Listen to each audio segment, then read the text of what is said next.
ਸਤਿ ਸ਼੍ਰੀ ਅਕਾਲ ਜੀ। ਮੈਂ ਹਾਂ ਸੁਖਵਿੰਦਰ ਸਿੰਘ ਸਿੱਧੂ। ਰੋਜ਼ਾਨਾ ਲੋਕ ਨਾਦ ਟੀਵੀ ਦਾ ਵਿਸ਼ੇਸ਼ ਪ੍ਰੋਗਰਾਮ ਖਬਰ ਸਵੇਰ ਦੇਖ ਰਹੇ ਹੋ ਤੁਸੀਂ। ਇਸ ਪ੍ਰੋਗਰਾਮ ਦੇ ਵਿੱਚ ਤੁਹਾਡਾ ਮੈਂ ਸਵਾਗਤ ਕਰਦਾ। ਪ੍ਰੋਗਰਾਮ ਦੇ ਵਿੱਚ ਗੱਲਬਾਤ ਜਿਹੜੀ ਉਹ ਪੰਜਾਬ ਦੀ ਸਿਆਸਤ ਦੇ ਨਾਲ ਜੁੜੀਆਂ ਕੁਝ ਵੱਡੀਆਂ ਤੇ ਅਹਿਮ ਖਬਰਾਂ ਦੀ ਕਰਾਂਗੇ ਗੱਲਬਾਤ। ਸਭ ਤੋਂ ਪਹਿਲਾਂ ਕਰਾਂਗੇ ਕਿ ਭਗਵੰਤ ਮਾਨ ਜਿਹੜੇ ਇਸ ਵਕਤ ਬੁਰੇ ਤਰੀਕੇ ਦੇ ਨਾਲ ਫਸ ਗਏ ਨੇ। ਕਿਵੇਂ ਫਸੇ ਨੇ ਭਗਵੰਤ ਮਾਨ, ਕਿਸ ਤਰੀਕੇ ਦੇ ਨਾਲ ਘਿਰਦੇ ਜਾ ਰਹੇ ਨੇ ਲੋਕਾਂ ਦੇ ਵਿੱਚ ਵੀ, ਲੀਡਰਾਂ ਦੇ ਅੰਦਰ ਵੀ, ਵਿਰੋਧੀ ਪਾਰਟੀਆਂ ਦੇ ਅੰਦਰ ਵੀ, ਤਾਂ ਉਹ ਤੁਹਾਨੂੰ ਦੱਸਾਂਗੇ। ਤਾਂ ਉਧਰ ਡੀਜੀਪੀ ਪੰਜਾਬ ਦੇ ਵੱਲੋਂ ਸਿੱਧੇ ਤੌਰ ਤੇ ਧਮਕੀ ਦਿੱਤੀ ਗਈ ਹੈ। ਕਿਸ ਨੂੰ ਡੀਜੀਪੀ ਦੇ ਵੱਲੋਂ ਧਮਕੀ ਦਿੱਤੀ ਗਈ ਹੈ ਤੇ ਕਿਹਾ ਗਿਆ ਕਿ ਜੇ ਖੈਰ ਚਾਹੁੰਦੇ ਹੋ ਤਾਂ ਪੰਜਾਬ ਛੱਡ ਦਿਓ। ਇਸ ਤੇ ਗੱਲਬਾਤ ਜਿਹੜੀ ਕਰਾਂਗੇ। ਤਾਂ ਉਧਰ ਸਿੱਧੂ ਮੂਸੇਵਾਲੇ ਦੇ ਕਤਲ ਕਾਂਡ ਦੇ ਵਿੱਚ ਇੱਕ ਵੱਡੇ ਲੀਡਰ ਦੇ ਭਤੀਜੇ ਦਾ ਨਾਮ ਆਇਆ। ਕਿਹੜਾ ਉਹ ਵੱਡਾ ਲੀਡਰ ਹੈ, ਕੀ ਪੂਰੀ ਕਹਾਣੀ ਹੈ, ਕੀ ਉਹਨੇ ਕੀਤਾ ਸੀ, ਇਹਨਾਂ ਸਾਰੀਆਂ ਖਬਰਾਂ ਤੇ ਵਿਸਤਾਰਪੂਰਵਕ ਚਰਚਾ ਦੇ ਲਈ ਮੇਰੇ ਨਾਲ ਜੁੜੇ ਨੇ ਪ੍ਰੋਫੈਸਰ ਮਨਜੀਤ ਸਿੰਘ ਅਣਖੀ ਸਾਹਿਬ। ਸਭ ਤੋਂ ਪਹਿਲਾਂ ਉਹਨਾਂ ਦਾ ਸਵਾਗਤ ਕਰਦੇ ਹਾਂ, ਫਿਰ ਪ੍ਰੋਗਰਾਮ ਦੀ ਸ਼ੁਰੂਆਤ ਕਰਾਂਗੇ। ਅਣਖੀ ਸਾਹਿਬ, ਸਵਾਗਤ ਹੈ ਪ੍ਰੋਗਰਾਮ ਦੇ ਵਿੱਚ। ਬਹੁਤ ਬਹੁਤ ਸ਼ੁਕਰੀਆ ਸੁਖਵਿੰਦਰ ਜੀ। ਅਣਖੀ ਸਾਹਿਬ, ਸ਼ੁਰੂਆਤ ਜਿਹੜੀ ਹੈ ਉਹ ਆਪਾਂ ਭਗਵੰਤ ਮਾਨ ਵਾਲੀ ਖਬਰ ਤੋਂ ਹੀ ਕਰਦੇ ਹਾਂ। ਭਗਵੰਤ ਮਾਨ ਜਿਹੜੇ ਆ ਉਹ ਬੁਰੇ ਤਰੀਕੇ ਦੇ ਨਾਲ ਲੋਕਾਂ ਦੇ ਅੰਦਰ ਵੀ ਘਿਰੇ ਨੇ ਤੇ ਵਿਰੋਧੀ ਲੀਡਰਾਂ ਦੇ ਅੰਦਰ ਵੀ ਘਿਰੇ ਨੇ, ਕਿਉਂਕਿ ਭਗਵੰਤ ਮਾਨ ਨੇ ਕਹਿੰਦੇ ਅਲੱਗ ਤੋਂ ਜ਼ਮੀਨ ਮੰਗ ਲਈ ਵਿਧਾਨ ਸਭਾ ਤੇ ਹਾਈ ਕੋਰਟ ਬਣਾਉਣ ਦੇ ਲਈ ਚੰਡੀਗੜ੍ਹ ਦੇ ਵਿੱਚ ਭਗਵੰਤ ਮਾਨ ਨੇ। ਤੇ ਵਿਰੋਧੀ ਕਹਿ ਰਿਹਾ ਕਿ ਭਗਵੰਤ ਮਾਨ ਜਿਹੜੇ ਆ ਉਹ ਪੰਜਾਬ ਦਾ ਦਾਅਵਾ ਚੰਡੀਗੜ੍ਹ ਦੇ ਉੱਪਰ ਜਿਹੜਾ ਉਹ ਘੱਟ ਕਰ ਰਹੇ ਨੇ। ਇਸ ਤਰੀਕੇ ਦੇ ਨਾਲ ਕਹਿੰਦੇ ਸਾਨੂੰ ਨੁਕਸਾਨ ਹੋ ਸਕਦਾ ਹੈ, ਚੰਡੀਗੜ੍ਹ ਜਿਹੜਾ ਉਹ ਸਾਡੇ ਤੋਂ ਖੁੱਸ ਸਕਦਾ ਹੈ। ਭਗਵੰਤ ਮਾਨ ਨੂੰ ਅਜਿਹੀਆਂ ਮੰਗਾਂ ਜਿਹੜੀਆਂ ਕਰਨੀਆਂ ਨਹੀਂ ਚਾਹੀਦੀਆਂ। ਆਮ ਲੋਕ ਵੀ ਇਹੀ ਸੋਚ ਰਹੇ ਨੇ। ਤਾਂ ਉਧਰ ਜਿਹੜੇ ਆ ਵਿਰੋਧੀ ਦੇ ਧਿਰ ਦੇ ਜਿਹੜੇ ਲੀਡਰ ਹੈ ਉਹ ਵੀ ਇਹੀ ਸੋਚ ਰਹੇ ਨੇ। ਕਹਿੰਦੇ ਨੇ ਕਿ ਬੀਜੇਪੀ ਦੇ ਨਾਲ ਰਲ ਕੇ ਪੰਜਾਬ ਨੂੰ ਨੁਕਸਾਨ ਪਹੁੰਚਾਉਣ ਦੀ ਜਿਹੜੀ ਕੋਸ਼ਿਸ਼ ਭਗਵੰਤ ਮਾਨ ਦੇ ਵੱਲੋਂ ਹੈ, ਇਹ ਵੱਖਰੀ ਜ਼ਮੀਨ ਦੀ ਮੰਗ ਜਿਹੜੀ ਆ ਉਹ ਨਹੀਂ ਕਰਨੀ ਚਾਹੀਦੀ। ਕੀ ਪੂਰੀ ਕਹਾਣੀ ਹੈ ਅਣਖੀ ਸਾਹਿਬ, ਕਿਵੇਂ ਦੇਖਦੇ ਹੋ ਇਸ ਪੂਰੀ ਚੀਜ਼ ਨੂੰ? ਸੁਖਵਿੰਦਰ ਜੀ, ਜਿਸ ਤਰੀਕੇ ਨਾਲ ਭਗਵੰਤ ਮਾਨ ਹੋਣਾ ਦੀ ਕੱਲ ਦੀ ਆਲੋਚਨਾ ਹੋ ਰਹੀ ਆ, ਉਹ ਤੋਂ ਸਾਫ਼ ਜ਼ਾਹਿਰ ਹੁੰਦਾ ਕਿ ਸ਼ਾਇਦ ਇਹ ਅਨੁਭਵਹੀਨਤਾ ਦੀ ਨਿਸ਼ਾਨੀ ਆ। ਕਿਉਂਕਿ ਜਿਸ ਕੁਰਸੀ ਤੇ ਤੁਸੀਂ ਬੈਠੇ ਜੇ, ਉਸ ਕੁਰਸੀ ਤੇ ਬਹਿ ਕੇ ਤੁਹਾਨੂੰ ਉਸ ਅਨੁਭਵ ਦਾ ਪ੍ਰਗਟਾਵਾ ਕਰਨਾ ਚਾਹੀਦਾ, ਜਿਹਦੇ ਨਾਲ ਤੁਹਾਡੀ ਉਸ ਕੁਰਸੀ ਦੀ ਜਿਹੜੀ ਆ ਸ਼ਾਨ ਜਿਹੜੀ ਆ ਉਹ ਦੁੱਗਣੀ ਹੋਵੇ ਤੇ ਤੁਹਾਡਾ ਪ੍ਰਭਾਵ ਜਿਹੜਾ ਹੋਰ ਵਧੇ। ਜੋ ਇਸ ਕਹਾਣੀ ਦੇ ਮੁੱਦੇ ਤੇ ਇਹ ਆ ਕਿ 1966 ਚ ਜਦੋਂ ਪੰਜਾਬੀ ਸੂਬੇ ਦੀ ਮੰਗ ਰੱਖੀ ਜਾਂਦੀ ਆ, ਹਰਿਆਣਾ ਪੰਜਾਬ ਤੋਂ ਅਲੱਗ ਹੁੰਦਾ, ਉਸ ਸਮੇਂ ਤੋਂ ਲੈ ਕੇ ਹੁਣ ਤੱਕ ਹਰਿਆਣੇ ਕੋਲ ਆਪਣੀ ਵਿਧਾਨ ਸਭਾ ਜਾਂ ਆਪਣਾ ਹਾਈ ਕੋਰਟ ਨਹੀਂ ਹੈਗਾ। ਤਾਂ ਉਸ ਤੋਂ ਪਹਿਲਾਂ ਪੰਜਾਬ ਵਿਧਾਨ ਸਭਾ ਜਿਹੜੀ ਮੌਜੂਦਾ ਵਿਧਾਨ ਸਭਾ ਜਿਹੜੀ ਇਸ ਵੇਲੇ ਹੈ, ਉਹਦੇ ਵਿੱਚੋਂ ਹੀ ਕੁਝ ਹਿੱਸਾ ਜਿਹੜਾ ਕੱਟ ਕੇ ਹਰਿਆਣੇ ਨੂੰ ਦੇ ਦਿੱਤਾ ਗਿਆ ਕਿ ਤੁਸੀਂ ਆਪਣਾ ਕੰਮਕਾਜ ਇਹਦੇ ਵਿੱਚ ਚਲਾ ਸਕਦੇ ਜੀ। 1966 ਤੋਂ ਲੈ ਕੇ ਹੁਣ ਤੱਕ ਬਹੁਤ ਵਾਰੀ ਇਹ ਜਿਹੀਆਂ ਗੱਲਾਂ ਹੋਈਆਂ ਕਿ ਜਦੋਂ ਹਰਿਆਣੇ ਨੇ ਆਪਣੀ ਵੱਖਰੀ ਵਿਧਾਨ ਸਭਾ ਦੀ ਮੰਗ ਕੀਤੀ, ਪਰ ਖੈਰ ਕੇਂਦਰ ਦੇ ਵਿੱਚ ਕਦੀ ਸਰਕਾਰਾਂ ਜਾਂ ਉਹ ਸਰਕਾਰ ਵਿਰੋਧੀ ਪਾਰਟੀ ਦੀ ਜਾਂ ਦੂਜੀ ਪਾਰਟੀ ਦੀ ਸਰਕਾਰਾਂ ਕਰਕੇ ਇਹ ਮੁੱਦਾ ਕਦੇ ਹੱਲ ਨਹੀਂ ਹੋਇਆ। ਤੇ ਖੈਰ ਪਿਛਲੇ ਦਿਨੀ ਜਦੋਂ ਮਨੋਹਰ ਲਾਲ ਖੱਟਰ ਦੀ ਸਰਕਾਰ ਨੇ ਫਿਰ ਆਪਣੀ ਵੱਖਰੀ ਵਿਧਾਨ ਸਭਾ ਬਣਾਉਣ ਦੀ ਮੰਗ ਕੇਂਦਰ ਪਾਸੋਂ ਕੀਤੀ, ਤਾਂ ਕੇਂਦਰ ਵੱਲੋਂ ਬਕਾਇਦਾ ਉਹਨਾਂ ਨੂੰ ਜ਼ਮੀਨ ਅਲਾਟ ਕਰਨ ਦਾ ਨਿਰਦੇਸ਼ ਹਾਮੀ ਜਿਹੜੀ ਭਰ ਦਿੱਤੀ ਗਈ। ਤੇ ਕੱਲ ਅਮਿਤ ਸ਼ਾਹ ਹੋਣਾ ਨੇ ਵੀ ਕਹਿ ਦਿੱਤਾ ਕਿ ਉਹਦੇ ਉੱਤੇ ਮੋਹਰ ਜਿਹੜੀ ਲਗਾ ਦਿੱਤੀ ਕਿ ਚੰਡੀਗੜ੍ਹ ਦੇ ਵਿੱਚ ਹਰਿਆਣਾ ਸਰਕਾਰ ਜਿਹੜੀ ਆ ਆਪਣਾ ਵੱਖਰਾ ਵਿਧਾਨ ਸਭਾ ਬਣਾ ਸਕਦੀ ਆ, ਉਹਦੀ ਜਗ੍ਹਾ ਜਿਹੜੀ ਆ ਅੰਦਰੋਂ ਚੰਡੀਗੜ੍ਹ ਦੇ ਵਿੱਚੋਂ ਜਗ੍ਹਾ ਦੇ ਦਿੱਤੀ ਜਾਵੇ। ਹੁਣ ਇਹ ਖਬਰ ਜਦੋਂ ਬਾਹਰ ਆਈ ਤਾਂ ਦੂਜੇ ਪਾਸੇ ਮੁੱਖ ਮੰਤਰੀ ਪੰਜਾਬ ਦੇ ਸਰਦਾਰ ਭਗਵੰਤ ਸਿੰਘ ਮਾਨ ਹੋਣਾ ਨੇ ਵੀ ਕੁਝ ਸੋਚੇ ਸਮਝੇ ਬਿਨਾਂ ਹੀ ਉਸੇ ਤਰੀਕੇ ਦਾ ਟਵੀਟ ਜਿਹੜਾ ਕਰਦਾ, ਜਿਸ ਤਰ੍ਹਾਂ ਪੰਜਾਬੀ 'ਚ ਖਾਣ ਹੈਗਾ ਕਿ ਜੋ ਸ਼ਰੀਕ ਕਰੇਗਾ ਅਸੀਂ ਵੀ ਉਸੇ ਤਰੀਕੇ ਨਾਲ ਕਰਨਾ, ਜਾਂ ਅਸੀਂ ਕਹਿੰਦੇ ਤਾਈ ਦੀ ਧੀ ਚੱਲੀ ਤੇ ਮੈਂ ਕਿਉਂ ਆਵਾਂ ਕੱਲੀ। ਜੇ ਹਰਿਆਣੇ ਦੇ ਕੇਂਦਰ ਪਾਸੋਂ ਮੰਗ ਕੀਤੀ ਆ ਵੱਖਰੀ ਵਿਧਾਨ ਸਭਾ ਬਣਾਉਣ ਵਾਸਤੇ ਚੰਡੀਗੜ੍ਹ ਵਿੱਚ ਥਾਂ ਲੈਣ ਦੀ, ਆਪਾਂ ਕਿਉਂ ਪਿੱਛੇ ਰਹੀਏ। ਉਹਨਾਂ ਨੇ ਵੀ ਟਵੀਟ ਰਾਹੀਂ ਮੰਗ ਕਰਤੀ ਕਿ ਸਾਨੂੰ ਵੀ ਜਗ੍ਹਾ ਦਿਓ ਚੰਡੀਗੜ੍ਹ ਦੇ ਵਿੱਚ ਆਪਣੀ ਵੱਖਰੀ ਵਿਧਾਨ ਸਭਾ ਬਣਾਉਣ ਦੀ। ਹੁਣ ਜਦੋਂ ਆਹ ਮੰਗ ਕੀਤੀ ਤਾਂ ਕੁਦਰਤੀ ਤੌਰ ਤੇ ਵਿਰੋਧੀ ਪਾਰਟੀਆਂ ਦੇ ਨਿਸ਼ਾਨੇ ਤੇ ਉਹ ਭਗਵੰਤ ਮਾਨ ਦੀ ਸਰਕਾਰ ਆ ਗਈ, ਕਿਉਂਕਿ ਭਗਵੰਤ ਮਾਨ ਪੰਜਾਬ ਦੇ ਮੁੱਖ ਮੰਤਰੀ ਆ। ਜਿੱਥੇ ਇਸ ਵੇਲੇ ਪੰਜਾਬ ਦੀ ਮੌਜੂਦਾ ਵਿਧਾਨ ਸਭਾ ਚੱਲਦੀ ਪਈ ਆ, ਉਹ ਜਗ੍ਹਾ ਜਿਹੜੀ ਆ ਪੰਜਾਬ ਸਰਕਾਰ ਨੂੰ ਚੰਡੀਗੜ੍ਹ ਐਡਮਿਨਿਸਟ੍ਰੇਸ਼ਨ ਵੱਲੋਂ ਦਿੱਤੀ ਹੈ। ਇਸ ਵੇਲੇ ਉਹ ਜਗ੍ਹਾ ਤੇ ਪੰਜਾਬ ਸਰਕਾਰ ਦਾ ਕਬਜ਼ਾ ਤੇ ਇਹੋ ਸਮਝਿਆ ਜਾਂਦਾ ਕਿ ਪੰਜਾਬ ਦੀ ਆਪਣੀ ਵਿਧਾਨ ਸਭਾ। ਤੇ ਫਿਰ ਉਸ ਸਾਰੀ ਸਥਿਤੀ ਦੇ ਵਿੱਚ ਸਿਰਫ ਇਸ ਕਰਕੇ ਕਿ ਹਰਿਆਣੇ ਨੇ ਕੇਂਦਰ ਸਰਕਾਰ ਪਾਸੋਂ ਇੱਕ ਵੱਖਰੀ ਜਗ੍ਹਾ ਮੰਗੀ ਆ, ਆਪਾਂ ਕਿਉਂ ਪਿੱਛੇ ਰਹੀਏ, ਆਪਾਂ ਵੀ ਜਗ੍ਹਾ ਚਾਹੀਦੀ ਆ, ਤਾਂ ਉਹ ਸ਼ਰੀਕੇਬਾਜ਼ੀ ਵਾਲਾ ਰੂਪ ਧਾਰਦਿਆਂ ਹੋਇਆ ਭਗਵੰਤ ਮਾਨ ਨੇ ਵੀ ਮੰਗ ਜਿਹੜੀ ਆ ਉਹ ਟਵੀਟ ਦੇ ਰੂਪ ਦੇ ਵਿੱਚ ਕੇਂਦਰ ਸਰਕਾਰ ਦੇ ਪਾਸੋਂ ਰੱਖ ਦਿੱਤੀ। ਪਰ ਟਵੀਟ ਰੱਖਣ ਦੀ ਦੇਰ ਸੀ, ਉਸੇ ਵੇਲੇ ਵਿਰੋਧੀ ਪਾਰਟੀਆਂ ਨੇ ਉਹਨਾਂ ਨੂੰ ਘੇਰਨਾ ਸ਼ੁਰੂ ਕਰ ਦਿੱਤਾ। ਤੇ ਸੁਖਵਿੰਦਰ ਜੀ, ਉਹ ਗੱਲ ਹੈ ਵੀ ਠੀਕ ਕਿ ਜੇਕਰ ਚੰਡੀਗੜ੍ਹ ਦੇ ਵਿੱਚ ਤੁਹਾਡੀ ਆਪਣੀ ਵਿਧਾਨ ਸਭਾ ਹੈਗੀ ਆ ਤੇ ਠੀਕ ਹੈ, ਤੁਹਾਡੀ ਜਿਹੜੀ ਪੰਜਾਬ ਤੇ ਜਿਹੜੀ ਹਰਿਆਣਾ ਹਾਈ ਕੋਰਟ ਆ ਉਹਦੇ ਵਿੱਚ ਹਰਿਆਣੇ ਦਾ ਵੱਖਰਾ ਹਿੱਸਾ ਤੇ ਹਰਿਆਣੇ ਵਾਲੇ ਆਪਣੀ ਵੱਖਰੀ ਹਾਈ ਕੋਰਟ ਚਾਹੁੰਦੇ ਆ, ਪੰਜਾਬ ਆਪਣਾ ਵੱਖਰੀ ਹਾਈ ਕੋਰਟ ਚਾਹੁੰਦਾ, ਤੁਸੀਂ ਉਹਦੇ ਸੰਬੰਧੀ ਤਾਂ ਮੰਗ ਕਰ ਸਕਦੇ ਜੀ।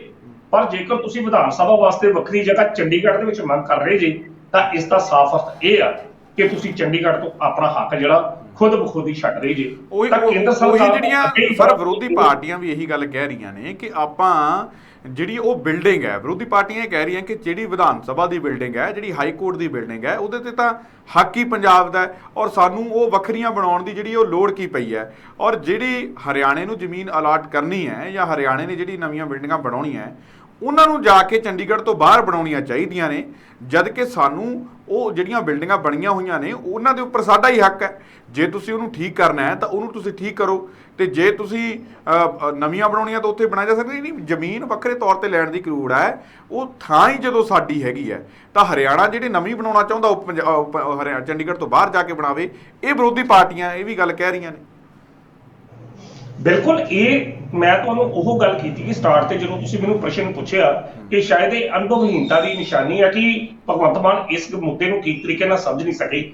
ਇਸ ਤਰੀਕੇ ਦਾ ਦਾਅਵਾ ਕਰਨ ਦੇ ਨਾਲ ਉਹ ਖੁਦ ਇੱਕ ਪਾਸੇ ਤਾਂ ਚੰਡੀਗੜ੍ਹ ਤੋਂ ਆਪਣਾ ਹੱਕ ਜਿਹੜਾ ਜਾਂ ਦਾਅਵਾ ਜਿਹੜਾ ਚੰਡੀਗੜ੍ਹ ਪੰਜਾਬ ਦਾ ਪੰਜਾਬ ਨੂੰ ਮਿਲਣਾ ਚਾਹੀਦਾ, ਉਹਨੂੰ ਆਪਣੇ ਆਪ ਹੀ ਉਸ ਸਟੈਪ ਤੋਂ ਪਿੱਛੇ ਹਟ ਕੇ, ਤੇ ਦੂਜੇ ਪਾਸੇ ਹਰਿਆਣੇ ਦਾ ਜਿਹੜਾ ਵਿਰੋਧ ਕਰਦਾ ਸੀ ਇੱਕ ਕਿਸਮ ਦਾ ਹਰਿਆਣੇ ਦੇ ਅੱਗੇ ਉਹਨਾਂ ਨੇ ਸਰੈਂਡਰ ਕਰ ਦਿੱਤਾ।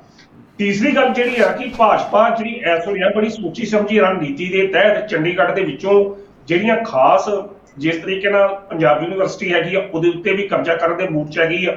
ਦੂਜੇ ਪਾਸੇ ਭਾਖੜਾ ਬੈਨਸਮੈਂਟ ਬਿਆਸ ਜਿਹੜਾ ਬੋਰਡ ਸੀ ਉਹਦੇ ਵਿੱਚੋਂ ਵੀ ਪੰਜਾਬ ਦਾ ਹੱਕ ਜਿਹੜਾ ਬੀਤੇ ਦੌਰ 'ਚ ਖਤਮ ਕੀਤਾ ਜਾ ਚੁੱਕਾ, ਮੈਂਬਰ ਉਹਦੇ 'ਚੋਂ ਘੱਟ ਕਰ ਦਿੱਤੇ ਗਏ ਨੇ। ਤੀਸਰਾ, ਇਹਦੇ ਨਾਲ ਚੰਡੀਗੜ੍ਹ ਪ੍ਰਸ਼ਾਸਨ ਦੇ ਵਿੱਚ ਪੰਜਾਬੀਆਂ ਦੀਆਂ ਨੌਕਰੀਆਂ ਦੀ ਜਿਹੜੀ ਗਿਣਤੀ ਆ ਉਹ ਵੀ ਬੀਤੇ ਦੌਰ ਤੋਂ ਬੜੀ ਘੱਟ ਕਰ ਦਿੱਤੀ ਗਈ ਆ।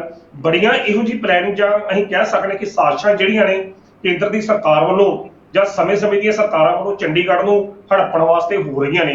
ਤੇ ਉਸ ਸਭ ਕਾਸੇ ਦੇ ਵਿੱਚ ਜਿਹੜੀ ਪੰਜਾਬ ਸਰਕਾਰ ਆ ਜਿਹੜੀ ਖੁਦ ਹੀ ਅਗਰ ਕੇਂਦਰ ਦੇ ਅੱਗੇ ਹਥਿਆਰ ਸੁੱਟ ਦਿੰਦੀ ਆ, ਇਹੋ ਜਿਹਾ ਦਾਅਵਾ ਕਰਕੇ ਖੁਦ ਹੀ ਉਹ ਸਾਜ਼ਿਸ਼ ਦਾ ਹਿੱਸਾ ਬਣ ਜਾਂਦੀ ਆ, ਤਾਂ ਫਿਰ ਕੁਦਰਤੀ ਤੌਰ ਤੇ ਪੰਜਾਬ ਦਾ ਨੁਕਸਾਨ ਹੋਣਾ ਤਾਂ ਹੈ ਹੀ ਆ। ਤਾਂ ਇਹਦੇ ਵਾਸਤੇ ਫਿਰ ਜ਼ਿੰਮੇਵਾਰ ਕੌਣ ਆ? ਕਈ ਵਾਰੀ ਤਾਂ ਇਸ ਤਰ੍ਹਾਂ ਲੱਗਦਾ ਕਿ ਭਗਵੰਤ ਮਾਨ ਦੀ ਸਰਕਾਰ ਤੇ ਭਾਜਪਾ ਸੋਚੀ ਸਮਝੀ ਰਣਨੀਤੀ ਦੇ ਤਹਿਤ ਹੀ ਚੰਡੀਗੜ੍ਹ ਦੇ ਵਿੱਚੋਂ ਪੰਜਾਬੀਆਂ ਦਾ ਹੱਕ ਜਾਂ ਪੰਜਾਬ ਦਾ ਹੱਕ ਜਿਹੜਾ ਉਹ ਖਤਮ ਕਰ ਰਹੀ ਆ।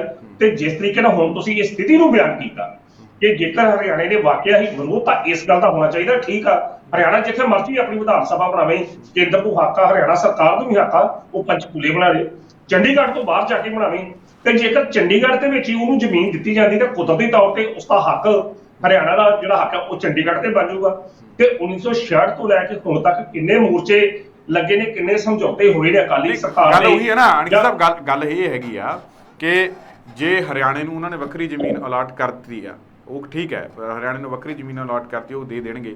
ਇੱਧਰੋਂ ਜਦੋਂ ਪੰਜਾਬ ਵੀ ਵੱਖਰੀ ਜ਼ਮੀਨ ਮੰਗ ਰਿਹਾ, ਤੇ ਜਿਵੇਂ ਤੁਸੀਂ ਕਹਿ ਰਹੇ ਹੋ, ਜਿਵੇਂ ਵਿਰੋਧੀ ਪਾਰਟੀਆਂ ਕਹਿ ਰਹੀਆਂ ਨੇ ਕਿ ਸਿੱਧੇ ਤੌਰ ਤੇ ਮੈਂ ਕਹੂੰਗਾ ਕਿ ਹਰਿਆਣੇ ਦਾ ਵੀ ਹੱਕ ਚੰਡੀਗੜ੍ਹ ਤੋਂ ਚਲਿਆ ਗਿਆ ਔਰ ਪੰਜਾਬ ਨੇ ਵੱਖਰੀ ਜ਼ਮੀਨ ਮੰਗ ਲਈ ਤਾਂ ਆਪਣਾ ਦਾਵਾ ਆਪਾਂ ਘਟਾ ਲਿਆ, ਤਾਂ ਯਾਨੀ ਦੋਵਾਂ ਦਾ ਦਾਵਾ ਪੂਰਾ ਠੋਸ ਜਿਹੜਾ ਉਹ ਚੰਡੀਗੜ੍ਹ ਤੇ ਰਿਹਾ ਨਹੀਂ। ਤੇ ਇੱਕ ਫਿਰ ਜਿਹੜੀ ਚੰਡੀਗੜ੍ਹ ਜਿਵੇਂ ਇੱਕ ਯੂਟੀ ਦੇ ਤੌਰ ਤੇ ਕੰਮ ਕਰ ਰਿਹਾ, ਵੱਖਰੀ ਤੌਰ ਤੇ ਕੰਮ ਕਰ ਰਿਹਾ, ਤੇ ਸਿੱਧਾ ਕੇਂਦਰ ਸਰਕਾਰ ਦੇ ਅੰਡਰ ਜਿਹੜੀ ਉਹ ਪੂਰਨ ਤਰੀਕੇ ਦੇ ਨਾਲ ਹੀ ਉਹ ਜਿਹੜੀ ਆ ਉਹ ਹੋ ਜਾਊਗੀ। ਉੱਥੇ ਜਿਹੜੇ ਹੋਰ ਸਾਡੀਆਂ ਇਮਾਰਤਾਂ ਨੇ ਉਹ ਵੀ ਸਾਰੇ ਦਾ ਸਾਰਾ ਜਾਨੀ ਚੰਡੀਗੜ੍ਹ ਕੇਂਦਰ ਸਰਕਾਰ ਦੇ ਹੀ ਹਵਾਲੇ ਜਿਹੜਾ ਉਹ ਇੱਕ ਤਰੀਕੇ ਦੇ ਨਾਲ ਹੋ ਜਾਊਗਾ। ਤਾਂ ਇਹੀ ਤਾਂ ਕੇਂਦਰ ਸਰਕਾਰ ਫਿਰ ਚਾਹੁੰਦੀ ਹੈ। ਬਿਲਕੁਲ, ਕੇਂਦਰ ਸਰਕਾਰ ਇਹੋ ਚਾਹੁੰਦੀ ਹੈ। ਕੇਂਦਰ ਸਰਕਾਰ ਦੀਆਂ ਬੀਤੇ ਸਮੇਂ ਤੋਂ ਬੜੀਆਂ ਅਜਿਹੀਆਂ ਨੀਤੀਆਂ ਨੇ ਜਿਨ੍ਹਾਂ ਦੇ ਵਿੱਚ ਤੇ ਇਹ ਸਾਫ਼ ਜ਼ਾਹਿਰ ਹੁੰਦਾ ਕਿ ਉਹ ਚੰਡੀਗੜ੍ਹ ਨੂੰ ਪੂਰਨ ਤੌਰ ਤੇ ਆਪਣੇ ਅਧੀਨ ਲੈਣਾ ਚਾਹੁੰਦੀ ਆ। ਤੁਹਾਨੂੰ ਯਾਦ ਆਵੇਗਾ ਕਿ ਪਿਛਲੇ ਦਿਨੀ ਵੀ ਇੱਕ ਨੋਟੀਫਿਕੇਸ਼ਨ ਜਿਹੜਾ ਸੈਂਟਰ ਸਰਕਾਰ ਵੱਲੋਂ ਜਾਰੀ ਹੋਇਆ ਸੀ, ਜਿਹਦੇ ਵਿੱਚ ਚੰਡੀਗੜ੍ਹ ਦੇ ਵਿੱਚ ਪੰਜਾਬੀਆਂ ਦੀਆਂ ਨੌਕਰੀਆਂ ਜਾਂ ਹੋਰ ਨੌਕਰੀਆਂ ਦੀ ਗਿਣਤੀ ਜਿਹੜੀ ਉਹ ਘੱਟ ਕਰ ਦਿੱਤੀ ਗਈ। ਉਹਦਾ ਵੀ ਬੜਾ ਰੌਲਾ ਰੱਪਾ ਪਿਆ ਕਾਂਗਰਸ ਸਰਕਾਰ ਦੇ ਸਮੇਂ। ਖੈਰ, ਇਹ ਬੀਤੇ ਦੀਆਂ ਗੱਲਾਂ ਨੇ। ਜਿਹੜਾ ਮੌਜੂਦੀ ਸਥਿਤੀ ਜਿਹੜੀ ਹੈਗੀ ਆ ਉਹ ਭਗਵੰਤ ਮਾਨ ਦੇ ਉਸ ਰੋਲ ਦੀ ਆ, ਉਸ ਭੂਮਿਕਾ ਦੀ ਆ ਜਿਹੜੀ ਇਸ ਸੰਬੰਧ ਦੇ ਵਿੱਚ ਉਸਨੂੰ ਨਿਭਾਉਣੀ ਚਾਹੀਦੀ ਆ। ਇੱਕ ਪਾਸੇ ਤਾਂ ਉਹ ਇਹ ਗੱਲ ਕਹਿੰਦੇ ਨੇ, ਕੱਲ ਜਦੋਂ ਲੱਖਾ ਸਦਾਣਾ ਜਾਂ ਹੋਰ ਜਥੇਬੰਦੀਆਂ ਉਹਨਾਂ ਨੂੰ ਮਿਲ ਕੇ ਆਈਆਂ, ਉਹਨਾਂ ਨੇ ਇੰਨੀ ਗੱਲ ਕਹੀ ਹੈ ਕਿ ਪੰਜਾਬ ਯੂਨੀਵਰਸਿਟੀ ਨੂੰ ਕਿਸੇ ਵੀ ਸੂਰਤ ਵਿੱਚ ਕੇਂਦਰੀ ਯੂਨੀਵਰਸਿਟੀ ਨਹੀਂ ਬਣਨ ਦਿੱਤਾ ਜਾਵੇਗਾ, ਫੰਡਾਂ ਦੀ ਘਾਟ ਨਹੀਂ ਆਉਣ ਦਿੱਤੀ ਜਾਵੇਗੀ। ਤੇ ਦੂਜੇ ਪਾਸੇ ਆਪ ਹੀ ਤੁਸੀਂ ਅਗਰ ਉੱਥੋਂ ਚੰਡੀਗੜ੍ਹ ਦੇ ਵਿੱਚੋਂ ਆਪਣਾ ਹੱਕ ਛੱਡ ਕੇ ਵੱਖਰੀ ਜਗ੍ਹਾ ਦੀ ਮੰਗ ਕਰ ਰਹੇ ਜੀ, ਤਾਂ ਕੁਦਰਤੀ ਤੌਰ ਤੇ ਫਿਰ ਤੁਹਾਡੀਆਂ ਇਹ ਨੀਤੀਆਂ ਜਿਹੜੀਆਂ ਨੇ ਇਹ ਪੰਜਾਬ ਨੂੰ ਕਮਜ਼ੋਰ ਕਰਨਗੀਆਂ, ਪੰਜਾਬ ਦੇ ਉਸ ਦਾਅਵੇ ਨੂੰ ਕਮਜ਼ੋਰ ਕਰਨਗੀਆਂ ਜਿਹੜੀਆਂ ਬੀਤੇ ਲੰਮੇ ਸਮੇਂ ਤੋਂ ਸੰਘਰਸ਼ ਕਰ ਰਹੀਆਂ ਨੇ ਕਿ ਚੰਡੀਗੜ੍ਹ ਪੰਜਾਬ ਨੂੰ ਮਿਲਣਾ ਚਾਹੀਦਾ। ਹੁਣ ਇਹਦੇ ਪਿੱਛੇ ਅਸਲ ਸਾਜ਼ਿਸ਼ ਹੈ ਕੀ? ਕਈ ਵਾਰੀ ਤਾਂ ਇਹ ਸਮਝਿਆ ਜਾਂਦਾ ਕਿ ਜਿਹੜੀ ਮਾਫ ਕਰਦਾ ਜਿਹੜੀ ਆਮ ਆਦਮੀ ਪਾਰਟੀ ਆ ਭਾਰਤੀ ਜਨਤਾ ਪਾਰਟੀ ਦੀ ਬੀ ਟੀਮ ਬਣ ਕੇ ਕੰਮ ਕਰ ਰਹੀ ਆ, ਤੇ ਜੇਕਰ ਇਹੋ ਜਿਹੀਆਂ ਸਾਜ਼ਿਸ਼ਾਂ ਦੇ ਵਿੱਚ ਜਾਂ ਇਹੋ ਜਿਹੀਆਂ ਮੰਗਾਂ ਦੇ ਵਿੱਚ ਭਗਵੰਤ ਮਾਨ ਮੋਹਰ ਦੀ ਕਤਾਰ ਵਿੱਚ ਆਣ ਕੇ ਖਲੋਂਦਾ ਤਾਂ ਫਿਰ ਸ਼ਾਇਦ ਇਸ ਗੱਲ ਤੇ ਜ਼ਬਰਦਸਤ ਮੋਹਰ ਲੱਗਦੀ ਆ ਕਿ ਸਾਰਾ ਕੁਝ ਭਾਰਤੀ ਜਨਤਾ ਪਾਰਟੀ ਦੇ ਇਸ਼ਾਰੇ ਤੇ ਹੀ ਹੋ ਰਿਹਾ। ਗੱਲ ਤੇ ਚਲੋ ਮਜ਼ਾਕ ਦੀ ਗੱਲ ਲੱਗਾ ਕਰਨ, ਪਰਸੋਂ ਜਦੋਂ ਭਗਵੰਤ ਮਾਨ ਹੋਣਾ ਦਾ ਵਿਆਹ ਹੋ ਰਿਹਾ ਸੀ ਤਾਂ ਲੋਕੀ ਇਹ ਵੀ ਕਹਿ ਰਹੇ ਸੀ ਕਿਤੇ ਸਾਰੀਆਂ ਕਿਤੇ ਹਾਸੇ ਮਜ਼ਾਕ 'ਚ SYL ਹੀ ਤਾਂ ਮੰਗ ਲੈਣ। ਸੋ ਅਜਿਹੀਆਂ ਸਥਿਤੀਆਂ ਤੋਂ ਵੀ ਬਚਣ ਦੀ ਲੋੜ ਹੈਗੀ ਆ, ਕਿਉਂਕਿ ਇਸ ਵੇਲੇ ਜਿਹੜੀ ਤੁਹਾਡੀ ਸਥਿਤੀ ਆ ਭਗਵੰਤ ਮਾਨ ਦੀ, ਉਹ ਪੰਜਾਬ ਦੇ ਕਸਟੋਡੀਅਨ ਦੀ ਹੈ। ਤਾਂ ਕਸਟੋਡੀਅਨ ਉਹ ਆ ਕਿ ਜਿਹਨੇ ਪੰਜਾਬ ਦੇ ਹੱਕਾਂ ਤੇ ਹਿੱਤਾਂ ਦੀ ਰਾਖੀ ਪੂਰਨ ਤੌਰ ਤੇ ਕਰਨੀ ਹੈ। ਤੇ ਜੇਕਰ ਤੁਸੀਂ ਖੁਦ ਹੀ ਜਿਹੇ ਬਿਆਨ ਦੇ ਕੇ ਕੇਂਦਰ ਦਾ ਦਾਅਵਾ ਮਜ਼ਬੂਤ ਕਰ ਰਹੇ ਜੀ, ਕੇਂਦਰ ਦੀ ਇੰਟਰਫੇਰੈਂਸ, ਕੇਂਦਰ ਦੀ ਦਖਲਅੰਦਾਜ਼ੀ ਨੂੰ ਜਾਇਜ਼ ਠਹਿਰਾ ਰਹੇ ਜੀ, ਤਾਂ ਕੱਲ ਨੂੰ ਜਿਹੜਾ ਆਮ ਆਦਮੀ ਪਾਰਟੀ ਨੇ ਲੋਕਾਂ ਦੇ ਵਿੱਚ ਵੀ ਆਉਣਾ, 2024 ਵੀ ਲਾਗੇ ਆ, ਫਿਰ ਇਸ ਤਰੀਕੇ ਨਾ ਹੋਵੇ ਕਿ 92 ਸੀਟਾਂ ਵਾਲੀ ਜਿਹੜੀ ਵਿਧਾਨ ਸਭਾ ਆਮ ਆਦਮੀ ਪਾਰਟੀ ਸੀਟਾਂ ਲੈ ਕੇ ਵਿਧਾਨ ਸਭਾ 'ਚ ਪਹੁੰਚੀ ਆ, ਕਿਤੇ ਮੁੱਖ ਖੁਰਦਿਆਂ ਕਿਤੇ ਅਕਾਲੀ ਦਲ ਵਾਂਗੂ ਹੀ ਹਾਸ਼ੀਏ ਤੋਂ ਬਾਹਰ ਨਾ ਚਲੀ ਜਾਵੇ। ਕਿਉਂਕਿ ਇਹ ਜਿਹੇ ਸੈਂਸਿਟਿਵ ਮੁੱਦੇ ਨੇ। ਚੰਡੀਗੜ੍ਹ ਦਾ ਮੁੱਦਾ 1966 ਤੋਂ ਲੈ ਕੇ ਹੁਣ ਤੱਕ ਚੱਲਦਾ ਆਇਆ। ਧਰਮ ਯੁੱਧ ਮੋਰਚੇ ਦੇ ਵਿੱਚ ਵੀ ਗੱਲ ਹੋਈ, ਸੁਰਜੀਤ ਸਿੰਘ ਬਰਨਾਲਾ ਤੇ ਰਾਜੀਵ ਗਾਂਧੀ ਦਾ ਅਕਾਰਡ ਵੀ ਇਸ ਸਮਝੌਤੇ ਨੂੰ ਹੋਇਆ, ਪਰ ਇਹ ਗੱਲ ਸਿਖਰ ਨਹੀਂ ਸੀ ਚੜੀ। ਸੋ ਜੇਕਰ ਤੁਸੀਂ ਘੱਟ ਤੋਂ ਘੱਟ ਹੋਰ ਚੰਡੀਗੜ੍ਹ ਦੇ ਇਸ ਦਾਅਵੇ ਨੂੰ ਮਜ਼ਬੂਤੀ ਨਾਲ ਪੇਸ਼ ਨਹੀਂ ਕਰ ਸਕਦੇ ਤਾਂ ਘੱਟੋ ਘੱਟ ਭਗਵੰਤ ਮਾਨ ਨੂੰ ਇਹ ਵੀ ਨਹੀਂ ਚਾਹੀਦਾ ਕਿ ਇਹੋ ਜਿਹੇ ਬਿਆਨ ਦੇ ਕੇ ਆਪਣੇ ਦਾਅਵੇ ਨੂੰ ਕਮਜ਼ੋਰ ਕਰਨ ਤੇ ਕੇਂਦਰ ਦੀ ਸਿੱਧੀ ਦਖਲ ਅੰਦਾਜ਼ੀ ਨੂੰ ਵਧਾ ਕੇ ਪੰਜਾਬੀਆਂ ਨਾਲ ਇੱਕ ਧੋਖਾ ਕਰਨ ਵਾਸਤੇ ਮਜਬੂਰ ਕਰਨ। ਭਗਵੰਤ ਮਾਨ ਨੂੰ ਸੋਚਣਾ ਚਾਹੀਦਾ ਔਰ ਇਹ ਸੋਚ ਸਮਝ ਕੇ ਹੀ ਇੱਕ ਰਣਨੀਤੀ ਦੇ ਤਹਿਤ ਜਿਹੜੀ ਆ ਆਪਣੀ ਗੱਲ ਜਿਹੜੀ ਆ ਉਹ ਰੱਖਣੀ ਚਾਹੀਦੀ ਆ ਤੇ ਚੰਡੀਗੜ੍ਹ ਦੇ ਦਾਅਵੇ ਨੂੰ ਮਜ਼ਬੂਤੀ ਨਾਲ ਕੇਂਦਰ ਸਰਕਾਰ ਦੇ ਸਾਹਮਣੇ ਪੇਸ਼ ਕਰਨਾ ਚਾਹੀਦਾ, ਨਾ ਕਿ ਆਪ ਹੀ ਤੁਸੀਂ ਪਰੋਸ ਕੇ ਚੰਡੀਗੜ੍ਹ ਨੂੰ ਕੇਂਦਰ ਸਰਕਾਰ ਦੇ ਹਵਾਲੇ ਕਰ ਦਿਓ ਕਿ ਤੁਸੀਂ ਜੋ ਕਰਨਾ ਤੁਸੀਂ ਕਰ। ਜੀ ਬਿਲਕੁਲ ਬਿਲਕੁਲ। ਤਾਂ ਅਣਖੀ ਸਾਹਿਬ, ਉਧਰ ਸਿੱਧੂ ਮੂਸੇਵਾਲੇ ਦੇ ਕਤਲकांड ਦੀ ਜੇ ਆਪਾਂ ਗੱਲ ਕਰੀਏ, ਸਿੱਧੂ ਮੂਸੇਵਾਲੇ ਦੇ ਕਤਲकांड ਦੇ ਵਿੱਚ ਇੱਕ ਕਹਿੰਦੇ ਵੱਡੇ ਲੀਡਰ ਦੇ ਭਤੀਜੇ ਦਾ ਕਹਿੰਦੇ ਨਾਮ ਆ ਗਿਆ। ਕਿਹੜਾ ਉਹ ਵੱਡਾ ਲੀਡਰ ਹੈ ਔਰ ਉਹਦੇ ਭਤੀਜੇ ਦਾ ਇਸ ਪੂਰੇ ਮਾਮਲੇ ਦੇ ਵਿੱਚ ਕੀ ਰੋਲ ਸੀਗਾ? ਸੁਖਵਿੰਦਰ ਜੀ, ਕੱਲ ਦੀਆਂ ਦੋ ਘਟਨਾਵਾਂ ਬੜੀਆਂ ਮਹੱਤਵਪੂਰਨ ਜਿਹੜੀਆਂ ਹੋਈਆਂ ਨੇ। ਇੱਕ ਪਾਸੇ ਤਾਂ ਸਿੱਧੂ ਮੂਸੇਵਾਲੇ ਦਾ ਫਾਦਰ ਦੇ ਇੱਕ ਬਿਆਨ ਆਉਂਦਾ ਤੇ ਦੂਜੇ ਪਾਸੇ ਪੰਜਾਬ ਪੁਲਿਸ ਵੱਲੋਂ ਸਾਬਕਾ ਅਕਾਲੀ ਮੰਤਰੀ, ਸਾਬਕਾ ਅਕਾਲੀ ਸਪੀਕਰ ਨਿਰਮਲ ਸਿੰਘ ਕਾਹਲੋਂ ਦੇ ਭਤੀਜੇ ਜਿਹੜਾ ਨੇ ਸੰਦੀਪ ਕਾਹਲੋਂ ਦੀ ਗ੍ਰਿਫਤਾਰੀ ਦੀ ਗੱਲ ਜਿਹੜੀ ਆ ਉਹ ਸਾਹਮਣੇ ਆਉਂਦੀ ਹੈ। ਇਹ ਦੋ ਗੱਲਾਂ ਪੈਰਲਲ ਚੱਲਦੀਆਂ ਨੇ। ਦੋਵੇਂ ਗੱਲਾਂ, ਪਹਿਲਾਂ ਮੈਂ ਮੂਸੇਵਾਲੇ ਦੇ ਫਾਦਰ ਦੀ ਗੱਲ ਕਰਾਂਗਾ। ਮੂਸੇਵਾਲੇ ਦੇ ਫਾਦਰ ਨੇ ਇਹ ਗੱਲ ਕਹੀ ਕਿ ਜੋ ਉਹਦਾ ਤੱਕ ਹੁਣ ਤੱਕ ਜਾਣਕਾਰੀ ਪਹੁੰਚੀ ਆ, ਦੋ ਬੰਦਿਆਂ ਨੇ ਉਸਦੇ ਪੁੱਤ ਦਾ ਕਤਲ ਕਰਾਉਣ ਵਿੱਚ ਮਹੱਤਵਪੂਰਨ ਭੂਮਿਕਾ ਨਿਭਾਈ। ਤਾਂ ਉਹ ਦੋ ਬੰਦੇ ਅੱਜ ਵੀ ਪੰਜਾਬ ਵਿੱਚ ਬੜੀ ਸਰਗਰਮੀ ਨਾਲ ਘੁੰਮ ਰਹੇ ਆ। ਤਾਂ ਕਹਿੰਦੇ ਉਹਦੇ ਘਰ ਵੀ ਆਏ ਤੇ ਘਰ ਆਣ ਕੇ ਇਹ ਵੀ ਗੱਲ ਕਹੀ ਕਿ ਜੇ ਸਾਡੇ ਲਈ ਕੋਈ ਸੇਵਾ ਹੋਊਗੀ ਦੱਸਿਓ, ਅਸੀਂ 8-10 ਬੰਦੇ ਉਸੇ ਵੇਲੇ ਇਕੱਠੇ ਕਰ ਦਿਆਂਗੇ। ਪਰ ਅੱਜ ਤੱਕ ਉਹਨਾਂ ਨੇ ਕੀਤਾ ਕੱਖ ਨਹੀਂ। ਉਹ ਮੇਰੇ ਪੁੱਤ ਦੇ ਅਸਲ ਕਤਲ ਜਿਹੜੇ ਕਾਰਨ ਨੇ ਜਾਂ ਕਤਲ ਦੇ ਜ਼ਿੰਮੇਵਾਰ ਦੇ ਦੋ ਵਿਅਕਤੀ, ਤੇ ਉਹਨਾਂ ਨੇ ਕਿਹਾ ਕਿ ਪੰਜਾਬ ਦੇ ਵਿੱਚ ਇਸ ਤੋਂ ਗਾਂਹ ਵੀ ਬਹੁਤ ਕੁਝ ਹੋ ਸਕਦਾ। ਇਹ ਕੋਈ ਪਿਤਾ ਦੀ ਫਰਿਆਦ ਆ ਕਿ ਜਿਹੜੀ ਉਹਨੇ ਸਰਕਾਰ ਨੂੰ ਕੀਤੀ ਹੈ ਕਿ ਸਰਕਾਰ ਨੂੰ ਚਾਹੀਦਾ ਕਿ ਇੰਨੇ ਦਿਨ ਬੀਤ ਜਾਣ ਦੇ ਬਾਵਜੂਦ ਵੀ ਉਸਦੇ ਪੁੱਤ ਦੇ ਜਿਹੜੇ ਕਾਤਲ ਨੇ ਉਹ ਸ਼ਰੇਆਮ ਬਾਹਰ ਤੁਰ ਫਿਰ ਰਹੇ ਆ ਤੇ ਪੁਲਿਸ ਉਹਨਾਂ ਨੂੰ ਫੜਨ ਦੇ ਵਿੱਚ ਨਾਕਾਮਯਾਬ ਆ। ਇਹ ਇੱਕ ਪਿਤਾ ਦਾ ਦਰਦ ਆ ਜਿਹੜਾ ਹਰ ਲੋਕ, ਪੰਜਾਬ ਦੇ ਲੋਕ ਇਹ ਚਾਹੁੰਦੇ ਕਿ ਉਹ ਕਾਤਲ ਜਲਦ ਤੋਂ ਜਲਦ ਅੰਦਰ ਆਉਣ। ਤੇ ਹਾਲਾਂ ਤੱਕ ਇਹ ਗੱਲ ਸੱਚ ਵੀ ਆ ਕਿ ਹੁਣ ਤੱਕ ਜਿੰਨੀਆਂ ਵੀ ਗ੍ਰਿਫਤਾਰੀਆਂ ਸ਼ਾਰਪ ਸ਼ੂਟਰਾਂ ਦੀਆਂ ਹੋਈਆਂ ਨੇ ਉਹ ਦਿੱਲੀ ਪੁਲਿਸ ਨੇ, ਸਪੈਸ਼ਲ ਬ੍ਰਾਂਚ ਨੇ ਕੀਤੀਆਂ ਨੇ। ਤੇ ਪੰਜਾਬ ਪੁਲਿਸ ਅੱਜ ਵੀ ਉੱਥੇ ਖਲੋਤੀ ਆ ਜਿਹੜੀ 29 ਮਈ ਨੂੰ ਜਿੱਥੇ ਖਲੋਤੀ ਸੀ। ਇਹ ਤਾਂ ਇੱਕ ਸਥਿਤੀ ਦਾ ਪੱਖ ਆ। ਤਾਂ ਦੂਜਾ ਜਿਹੜਾ ਤੁਸੀਂ ਮੈਨੂੰ ਪ੍ਰਸ਼ਨ ਕੀਤਾ ਉਹ ਬੜਾ ਮਹੱਤਵਪੂਰਨ ਪ੍ਰਸ਼ਨ ਹੈ। ਉਹ ਪ੍ਰਸ਼ਨ ਹੈਗਾ ਸੰਦੀਪ ਕਾਹਲੋਂ ਦੀ ਗ੍ਰਿਫਤਾਰੀ ਦਾ। ਸੰਦੀਪ ਕਾਹਲੋਂ ਜਿਹੜੇ ਨੇ ਨਿਰਮਲ ਸਿੰਘ ਕਾਹਲੋਂ ਦੇ ਭਤੀਜੇ ਨੇ ਤੇ ਸ਼੍ਰੀ ਹਰਗੋਬਿੰਦਪੁਰ ਵਿੱਚ ਉਹ ਬਤੌਰ BDPO ਜਿਹੜਾ ਨੌਕਰੀ ਕਰ ਰਹੇ ਨੇ ਤੇ ਪਿਛਲੇ ਕਿੰਨੇ ਦਿਨਾਂ ਤੋਂ ਉਹ ਲਗਾਤਾਰ ਜਿਹੜੇ ਨੇ ਗੈਰ ਹਾਜ਼ਰ ਆਪਣੀ ਡਿਊਟੀ ਤੋਂ ਚੱਲ ਰਹੇ। ਪੁਲਿਸ ਨੇ ਜਦੋਂ ਪਿਛਲੇ ਦਿਨਾਂ ਦੇ ਵਿੱਚ ਜਦੋਂ ਫੜੋ ਫੜਾਈ ਚੱਲੀ ਲਾਰੈਂਸ ਬਿਸ਼ਨੋਈ ਦੀ ਗ੍ਰਿਫਤਾਰੀ ਤੋਂ ਬਾਅਦ, ਤਾਂ ਉਹਨਾਂ ਨੇ ਇੱਕ ਸਤਵੀਰ ਨਾਮਕ ਵਿਅਕਤੀ ਨੂੰ ਗ੍ਰਿਫਤਾਰ ਕੀਤਾ ਜਿਹੜਾ ਲੁਧਿਆਣੇ ਦਾ ਸੀ। ਕੜੀਆਂ ਜੁੜਦੀਆਂ ਆਈਆਂ, ਸਤਵੀਰ ਤੱਕ ਪਹੁੰਚੇ ਤੇ ਜਦੋਂ ਪੁਲਿਸ ਨੇ ਸਤਵੀਰ ਦੀ ਇੰਟਰੋਗੇਸ਼ਨ ਕੀਤੀ ਤਾਂ ਸਤਵੀਰ ਨੇ ਇਹ ਗੱਲ ਕਹੀ ਕਿ ਉਸ ਨੂੰ ਇੱਕ ਫਾਰਚੂਨਰ ਤੇ ਕੁਝ ਬੰਦਿਆਂ ਨੂੰ ਪਹੁੰਚਾਉਣ ਵਾਸਤੇ ਤੇ ਹਥਿਆਰ ਪਹੁੰਚਾਉਣ ਵਾਸਤੇ ਸੰਦੀਪ ਕਾਹਲੋਂ ਨੇ ਕਿਹਾ ਸੀ ਆਪਣੇ ਸਿੱਧੂ ਮੂਸੇਵਾਲੇ ਦੇ ਕਤਲ ਹੋਣ ਤੋਂ 10 ਦਿਨ ਪਹਿਲਾਂ। ਤਾਂ ਫਿਰ ਉਹ ਉਹਦੇ ਅਨੁਸਾਰ ਕਹਿੰਦੇ ਨੇ ਕਿ ਉਹ ਜਿਹੜੀ ਜਿਹੜਾ ਸਤਵੀਰ ਆ ਉਹ ਘੋੜਿਆਂ ਦਾ ਸਟੱਡ ਦਾ ਫਾਰਮ ਦਾ ਕੰਮ ਕਰਦਾ ਤੇ ਦੂਜੇ ਪਾਸੇ ਸੰਦੀਪ ਕਾਹਲੋਂ ਵੀ ਜਿਹੜਾ ਆ ਉਸ ਦਾ ਵੀ ਆਪਣੇ ਸਟੱਡ ਹਨ। ਤਾਂ ਸੰਦੀਪ ਕਾਹਲੋਂ ਜਿਹੜਾ ਨਿਰਮਲ ਸਿੰਘ ਕਾਹਲੋਂ ਦਾ ਭਤੀਜਾ, ਉਸਨੇ ਸਤਵੀਰ ਦੀ ਡਿਊਟੀ ਲਾਈ, ਆਪਣੀ ਫਾਰਚੂਨਰ ਦਿੱਤੀ। ਫਾਰਚੂਨਰ ਦੇ ਵਿੱਚ ਹਥਿਆਰ ਤੇ ਕੁਝ ਬੰਦਿਆਂ ਨੂੰ ਬਠਿੰਡੇ ਪਹੁੰਚਾਉਣ ਵਾਸਤੇ ਭੇਜਿਆ। ਇਹ ਕਤਲ ਤੋਂ 10 ਦਿਨ ਪਹਿਲਾਂ ਦੀ ਗੱਲ ਹੈ। ਤਾਂ ਉਹ ਕਤਲ, ਉਹ ਹਥਿਆਰ, ਉਹ ਬੰਦਿਆਂ ਨੂੰ ਲੈ ਕੇ ਜਿਹੜਾ ਸਤਬੀਰ ਹੈ ਲੁਧਿਆਣੇ ਦਾ ਵਾਸੀ, ਉਹ ਲੈ ਕੇ ਬਠਿੰਡੇ ਪਹੁੰਚਦਾ। ਬਠਿੰਡੇ ਪਹੁੰਚਣ ਤੋਂ ਬਾਅਦ ਉਹ ਵਿਅਕਤੀ ਜਿਹੜਾ ਆ ਅੰਡਰਗਰਾਉਂਡ ਹੋ ਜਾਂਦੀ, ਗੱਲਬਾਤ ਨਹੀਂ ਹੁੰਦੀ। ਉਸ ਤੋਂ ਬਾਅਦ ਸਿੱਧੂ ਮੂਸੇਵਾਲ ਦਾ ਕਤਲ ਹੁੰਦਾ। ਤਾਂ ਜਦੋਂ ਸਿੱਧੂ ਮੂਸੇਵਾਲ ਦਾ ਕਤਲ ਹੁੰਦਾ ਤਾਂ ਫਿਰ ਇਹ ਸੰਦੀਪ ਕਾਲੂ ਸਤਬੀਰ ਨੂੰ ਰਿਵਾਲਵਰ ਦਿੰਦਾ, ਪਿਸਟਲ ਦਿੰਦਾ ਕਿ, ਔਰ ਨਾਲ ਹੀ ਇਹ ਗੱਲ ਕਹਿੰਦਾ ਕਿ ਤੂੰ 2-4 ਦਿਨ ਵਾਸਤੇ ਅੰਡਰਗਰਾਉਂਡ ਹੋ ਜਾ, ਤੇਰੀ ਜਾਨ ਨੂੰ ਖਤਰਾ ਹੋ ਸਕਦਾ। ਕਿਉਂਕਿ ਦੂਜੇ ਪਾਸੇ ਸੰਦੀਪ ਕਾਲੂ ਦੇ ਜੱਗੂ ਭਗਵਾਨਪੁਰੀ ਦੇ ਨਾਲ ਬੜੇ ਨਜ਼ਦੀਕੀ ਜਿਹੜੇ ਸਬੰਧ ਨੇ। ਤਾਂ ਜੱਗੂ ਭਗਵਾਨਪੁਰੀ ਦਾ ਨਾਮ ਹੀ ਇਸ ਕਤਲ ਕਾਂਡ ਦੇ ਵਿੱਚ ਵੱਜਦਾ ਪਿਆ। ਇਹ ਜਿਹੜੀ ਅਸਲ ਕਹਾਣੀ ਇਹਦੀ। ਤਾਂ ਜਦੋਂ ਇਹ ਇੰਟਰੋਗੇਸ਼ਨ ਹੁੰਦੀ ਆ ਤਾਂ ਪੁਲਿਸ ਵੱਲੋਂ ਬਕਾਇਦਾ ਸ਼੍ਰੀ ਹਰਗੋਬਿੰਦਪੁਰ ਦਫ਼ਤਰ ਤੇ ਛਾਪਾ ਮਾਰਿਆ ਜਾਂਦਾ। ਤਾਂ ਉਹ ਵਿਅਕਤੀ ਉਦੋਂ ਤੋਂ ਹੀ ਲਾਪਤਾ ਹੁੰਦਾ ਆਪਣੀ ਡਿਊਟੀ ਤੋਂ, ਜਿਸ ਦਿਨ ਦਾ ਕਤਲ ਜਿਹੜਾ ਸਿੱਧੂ ਮੂਸੇਵਾਲਾ ਦਾ ਹੋਇਆ ਹੁੰਦਾ। ਤਾਂ ਕੱਲ ਜਿਹੜਾ ਪੁਲਿਸ ਨੇ ਉਸ ਨੂੰ ਗ੍ਰਿਫਤਾਰ ਕੀਤਾ ਹੈ। ਗ੍ਰਿਫਤਾਰ ਕਰਕੇ 2 ਦਿਨ ਦਾ ਪੁਲਿਸ ਰਿਮਾਂਡ ਜਿਹੜਾ ਲਿਆ ਹੈ। ਹੁਣ ਆਪਣੇ ਸੁਖਵਿੰਦਰ ਜੀ ਜਿਹੜੀ ਸਥਿਤੀ ਹੈ, ਸਥਿਤੀ ਦਾ ਵਿਸ਼ਲੇਸ਼ਣ ਇਹ ਕਰਨਾ ਬਣਦਾ ਕਿ ਜਿਸ ਤਰੀਕੇ ਨਾਲ ਸਿੱਧੂ ਮੂਸੇਵਾਲ ਦੇ ਕਤਲ ਨੂੰ ਇੱਕ ਗੈਂਗਵਾਰ ਦਾ ਸਿੱਟਾ ਦੱਸਿਆ ਜਾ ਰਿਹਾ ਜੀ, ਵਿੱਕੀ ਨੀਰੂ ਖੇੜਾ ਦੇ ਕਤਲ ਦਾ ਬਦਲਾ ਲੈਣ ਵਾਸਤੇ ਲਾਰੈਂਸ ਬਿਸ਼ਨੋਈ ਨੇ ਉਹਨੂੰ ਹਮਲਾ ਕਰਵਾ ਦਿੱਤਾ, ਉਹਨੂੰ ਮਰਵਾ ਦਿੱਤਾ। ਠੀਕ ਹੈ, ਉੱਪਰੀ ਨਜ਼ਰ ਤਾਂ ਇਹ ਇਸੇ ਤਰੀਕੇ ਨਾਲ ਲੱਗਦਾ, ਪਰ ਜਿਸ ਤਰੀਕੇ ਦੇ ਨਾਲ ਸਿੱਧੂ ਮੂਸੇਵਾਲ ਦਾ ਕਤਲ ਨੂੰ ਹੋਇਆ ਅੱਜ 1.25 ਮਹੀਨਾ ਹੋ ਚੱਲਿਆ। 1.25 ਮਹੀਨੇ ਹੋਣ ਤੋਂ ਬਾਅਦ ਵੀ ਅਜੇ ਵੀ ਸ਼ਾਰਪ ਸ਼ੂਟਰ ਜਿਹੜੇ ਨੇ 3-4 ਉਹ ਪੁਲਿਸ ਦੀ ਗ੍ਰਿਫਤ ਤੋਂ ਬਾਹਰ ਨੇ। ਔਰ ਜਿਸ ਤਰੀਕੇ ਦੇ ਨਾਲ ਪੰਜਾਬ ਪੁਲਿਸ ਦੀ ਇਹਨਾਂ ਕੇਸ ਨੂੰ ਹੱਲ ਕਰਨ ਵਿੱਚ ਉਨੀ ਦਿਲਚਸਪੀ ਨਹੀਂ ਜਿੰਨੀ ਦਿੱਲੀ ਦੀ ਸਪੈਸ਼ਲ ਬ੍ਰਾਂਚ ਦੀ ਜਿਹੜੀ ਜਿਸ ਤਰੀਕੇ ਨਾਲ ਉਹ ਲੱਗੇ ਨੇ ਬੰਦੇ, ਉਹ ਚੁੱਕੀ ਜਾਂਦੇ ਆ, ਫੜ ਕੇ ਮਾਨ ਸਾਹਿਬ ਪੁਲਿਸ ਨੂੰ ਦੇ ਰਹੇ ਆ। ਇਹ ਸਾਰੀਆਂ ਘਟਨਾਵਾਂ ਦੇ ਪਿੱਛੇ ਜੇਕਰ ਕੜੀਆਂ ਜੋੜੀਏ ਤੇ ਇਹ ਸਿੱਧੂ ਮੂਸੇਵਾਲਾ ਦਾ ਕਤਲ ਇੱਕ ਸਧਾਰਨ ਕਤਲ ਨਹੀਂ ਹੈ। ਇਸ ਨੂੰ ਅਸੀਂ ਕਹਿ ਸਕਦੇ ਕਿ ਇਹ ਕਥਿਤ ਤੌਰ ਤੇ ਇੱਕ ਸਿਆਸੀ ਕਤਲ ਆ, ਜਿਸ ਦੀਆਂ ਤੰਦਾਂ ਪਤਾ ਨਹੀਂ ਕਿੱਥੇ ਕਿੱਥੇ ਜਾ ਕੇ ਜੁੜੀਆਂ ਨੇ। ਤੇ ਜਦੋਂ ਤੁਸੀਂ ਉਹਨਾਂ ਤੰਦਾਂ ਨੂੰ ਜੋੜਨ ਦਾ ਯਤਨ ਕਰਦੇ ਜੇ ਤਾਂ ਬਹੁਤ ਕੁਝ ਇਹੋ ਜਿਹਾ ਸਾਹਮਣੇ ਆਉਣ ਲੱਗ ਪੈਂਦਾ ਜਿਹੜਾ ਸ਼ਾਇਦ ਆਪਾਂ ਖੁਦ ਵੀ ਇੱਥੇ ਡਿਸਕਸ ਨਾ ਕਰ ਸਕੀਏ। ਸੋ ਹੁਣ ਜਿਹੜੀ ਕਤਲ ਦੀ ਸੰਦੀਪ ਕਾਲੂ ਦਾ ਜਿਹੜਾ ਤੁਸੀਂ ਮੈਨੂੰ ਪ੍ਰਸ਼ਨ ਉੱਥੇ ਆਪਾਂ ਆ ਜੀ ਕਿ ਸੰਦੀਪ ਕਾਲੂ ਦਾ ਕਤਲ ਹੋਇਆ, ਸਿੱਧੂ ਮੂਸੇਵਾਲਾ ਦਾ ਕਤਲ ਹੋਇਆ, ਸੰਦੀਪ ਕਾਲੂ ਦੀ ਅਰੈਸਟ ਹੁੰਦੀ ਆ। ਸੰਦੀਪ ਕਾਲੂ ਦੇ ਸਬੰਧ ਜਿਹੜੇ ਨੇ ਨਿਰਮਲ ਸਿੰਘ ਕਾਲੂ ਦੇ ਨਾਲ ਨੇ, ਤੇ ਨਿਰਮਲ ਸਿੰਘ ਕਾਲੂ ਪੰਜਾਬ ਦੇ ਵਿੱਚ ਇੱਕ ਸ਼ਕਤੀਸ਼ਾਲੀ ਨੇਤਾ ਰਹੇ ਨੇ ਤੇ ਸ਼੍ਰੋਮਣੀ ਅਕਾਲੀ ਦਲ ਬਾਦਲ ਦੇ ਉਹ ਸੀਨੀਅਰ ਮੈਂਬਰ ਦੇ ਉਹਨਾਂ ਦੇ ਬੇਟੇ ਨੇ ਰਵੀਕਰਨ ਸਿੰਘ ਕਾਲੂ ਨੇ ਐਕਾਂ ਚੋਣੀ ਫਤਿਹਗੜ੍ਹ ਚੋਣੀਆਂ ਤੋਂ ਮਾਪਾ ਤੋਂ ਡੇਰਾ ਬਾਬਾ ਨਾਨਕ ਹਲਕੇ ਤੋਂ ਲੜੀ ਸੀ। ਤੇ ਸ਼ਾਇਦ ਇਸੇ ਹੀ ਕਾਰਨ ਸੁਖਜਿੰਦਰ ਸਿੰਘ ਰੰਧਾਵੇ ਨੇ ਹੁਣ ਕੇਂਦਰ ਸਰਕਾਰ ਨੂੰ ਚਿੱਠੀ ਲਿਖੀ ਕਿ ਉਹਨਾਂ ਦੀ ਸਿਕਿਉਰਿਟੀ ਵਾਪਸ ਲਈ ਜਾਵੇ। ਉਹਨਾਂ ਨੇ ਕਾਫੀ ਰੌਲਾ ਰੱਪਾ ਪਾਇਆ। ਸੋ ਇਸ ਕੇਸ ਦੀਆਂ ਤੰਦਾਂ ਜਿਹੜੀਆਂ ਨੇ ਸਿੱਧੂ ਮੂਸੇਵਾਲ ਦੇ ਕਤਲ ਦੀਆਂ ਤੰਦਾਂ ਬੜੀ ਦੂਰ ਤੱਕ ਜੁੜਦੀਆਂ ਮਹਿਸੂਸ ਹੁੰਦੀਆਂ ਨੇ, ਪਰ ਸ਼ਾਇਦ ਕਦੇ ਵੀ ਉਹ ਸੱਚ ਜਿਹੜਾ ਉਹ ਸਾਹਮਣੇ ਨਹੀਂ ਆਉਣਾ ਕਿ ਜਿਹੜਾ ਇਸ ਕਤਲ ਦੇ ਅਸਲ ਕਾਰਨ ਕੀ ਸਨ।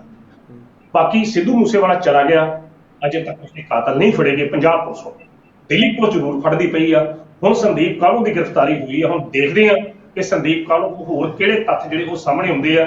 ਜੇ ਤੇ ਫਿਰ ਇਹ ਮਸਲਾ ਜੱਗੂ ਭਗਵਾਨਪੁਰੀਆ, ਰਾਣਾ ਕੰਦੋਵਾਲੀਆ ਜਾਂ ਹੋਰ ਬੰਦਿਆਂ ਨਾਲ ਜੁੜ ਕੇ ਪੁਲਿਸ ਖਾਨਾ ਪੂਰਤੀ ਕਰਦੀ ਆ ਤਾਂ ਫਿਰ ਮੇਰਾ ਨਹੀਂ ਖਿਆਲ ਸਿੱਧੂ ਮੂਸੇਵਾਲ ਦੇ ਅਸਲ ਕਾਤਲ ਜਿਹੜੇ ਆ ਉਹ ਸਾਹਮਣੇ ਆ ਸਕਣ। ਸ਼ੂਟਰ ਜ਼ਰੂਰ ਫੜੇ ਜਾਣਗੇ, ਹੋ ਸਕਦਾ ਕਿ ਕੱਲ ਨੂੰ ਉਹਨਾਂ ਦਾ ਇਨਕਾਊਂਟਰ ਵੀ ਕਰ ਦਿੱਤਾ ਜਾਵੇ ਜਿਸ ਤਰੀਕੇ ਨਾਲ ਪੁਲਿਸ ਇਸ ਵੇਲੇ ਹਮਲਾਵਰ ਰੁੱਖ ਅਪਣਾ ਰਹੀ ਹੈ। ਪਰ ਅਸਲ ਕਾਤਲ ਲੱਭਣ ਦੀ ਜ਼ੋਰ ਆ, ਚਾਹੇ ਉਹ ਸਿਆਸੀ ਹੋਣ ਚਾਹੇ ਉਹ ਅਪਰਾਧਕ ਹੋਣ, ਉਹ ਬੰਦੇ ਅਸਲ 'ਚ ਲੋਕਾਂ ਦੀ ਕਚਹਿਰੀ 'ਚ ਨੰਗੇ ਜ਼ਰੂਰ ਹੋਣੇ ਚਾਹੀਦੇ ਆ। ਜਿਸ ਤਰੀਕੇ ਨਾਲ ਸਿੱਧੂ ਮੂਸੇਵਾਲ ਦੇ ਫਾਦਰ ਨੇ ਇਹ ਗੱਲ ਕਹੀ ਆ ਕਿ ਉਹ 2 ਵਿਅਕਤੀ, ਹੁਣ ਉਹ 2 ਵਿਅਕਤੀ ਕਿਹੜੇ ਨੇ ਉਹਨਾਂ ਦਾ ਨਾਮ ਜ਼ਾਹਿਰ ਜ਼ਰੂਰ ਹੋਣਾ ਚਾਹੀਦਾ ਤੇ ਪੁਲਿਸ ਨੂੰ ਵੀ ਚਾਹੀਦਾ ਕਿ ਇਸ ਪੱਖ ਦੇ ਵਿੱਚ ਆਪਣੀ ਨਿਰਪੱਖਤਾ ਦੇ ਨਾਲ ਆਪਣਾ ਕੰਮ ਕਰੇ। ਜੀ ਬਿਲਕੁਲ। ਤਾਣਕੀ ਸਾਹਿਬ, ਅਗਲੀ ਖਬਰ ਲੈ ਲੈਂਦੇ ਹਾਂ। ਡੀਜੀਪੀ ਨੇ ਸਿੱਧੀ ਧਮਕੀ ਦਿੱਤੀ ਹੈ, ਕਹਿੰਦੇ ਕਿ ਜੇ ਚੰਗੀ ਚਾਹੁੰਦੇ ਤਾਂ ਪੰਜਾਬ ਛੱਡ ਦਿਓ।